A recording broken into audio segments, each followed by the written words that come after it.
Bonjour Isabelle, Bonjour Magali. et grand merci d'avoir accepté d'être ambassadrice de la fête de l'aviation. Alors tu as une solide expérience de l'air sous toutes ses formes. Tu as pratiqué le vol libre, le deltaplane pendant plus de 15 ans avec passion et à haut niveau en compétition, atteignant le titre de vice-championne du monde par équipe. Tu es par ailleurs titulaire du brevet de pilote de planeur et du LM pendulaire. Depuis quelques années, tu t'es orienté vers un tout autre style d'engin volant, le drone, et tu as réussi à lier ton métier de géologue et géophysicienne à ta passion du monde vu d'en haut en créant une entreprise Air Déco Drone et qui est spécialisée dans la cartographie aérienne pour l'archéologie. Alors, tout d'abord, comment as-tu découvert ce monde de l'air et en particulier le deltaplane, le planeur et l'ULM? Ah, grande histoire, en sachant que je n'ai pas d'environnement aéronautique familial. Donc, c'était un hasard, si le hasard existe. En fait, il faut remonter quand j'ai commencé à travailler à l'étranger en tant que géologue. Quand je suis revenue en France, j'ai eu envie de m'atteler à un nouveau sport. Précédemment, j'aime tous les sports de plein air, que ce soit le ski, la voile, la montagne.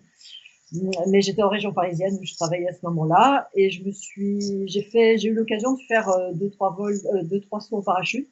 Bon. Et puis je me suis souvenue d'un biplace en deltaplane que j'avais fait au ski quelques années auparavant. Et je me suis dit, tiens, pourquoi pas.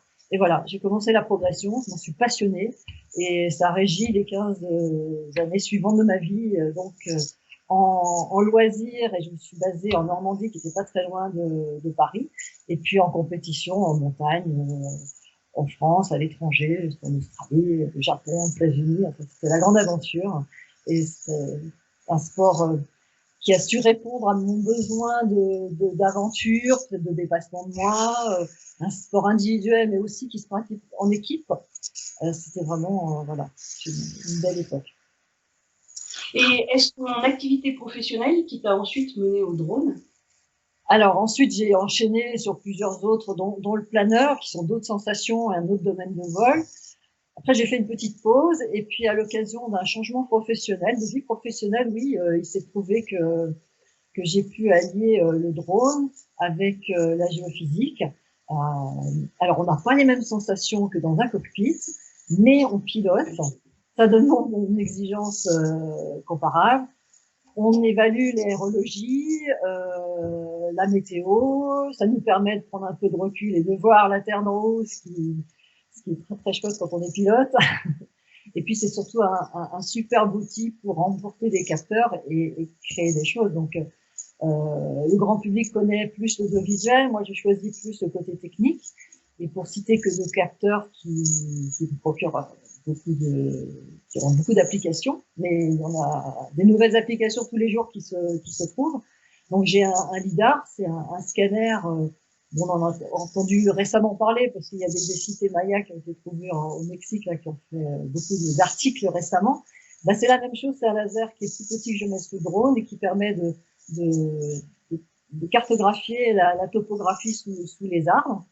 Voilà, et donc de trouver des traces du passé, des vestiges archéologiques en particulier. Et puis pour citer un autre exemple complètement différent, bah, j'embarque aussi des capteurs thermiques et on est en train de développer toute une méthodologie pour trouver les nids de frelons en haut des arbres de la canopée des arbres pour protéger les abeilles et la biodiversité.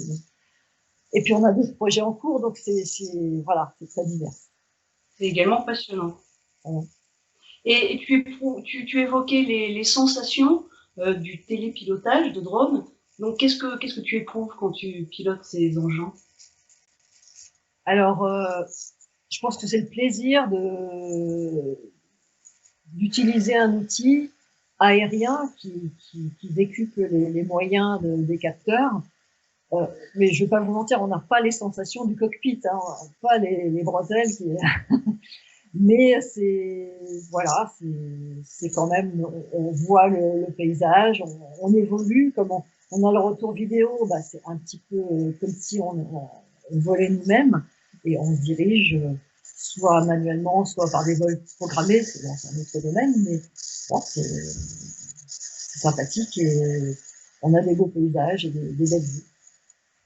Alors, fin septembre aura lieu partout en France la fête de l'aviation. Comment vois-tu cette fête? Eh ben, c'est une fête, déjà c'est superbe, c'est un beau moment de partage. Je pense que c'est pour tout le monde l'occasion de rencontrer des pilotes qui sont toujours passionnés, de découvrir plein de disciplines. Alors déjà dans le drone, il y a différentes gammes de drones et différentes disciplines, mais alors dans l'aviation, entre le cerf-volant, le drone et l'avion et l'hélicoptère, bien sûr qu'il y a une grande variété. Chacun peut s'essayer et découvrir des choses qui peuvent lui procurer du plaisir en loisir ou pourquoi pas une profession. Alors, ton entreprise est basée à quel endroit? Moi, je suis au sud des Yvelines. D'accord, donc en région parisienne, il va certainement se passer pas mal de choses pour fêter l'aviation, sous toutes ses formes. Je suis présente si je peux montrer ce que c'est que le drone et faire participer tout le monde. Et également en tant que membre de l'association des femmes pilotes de France.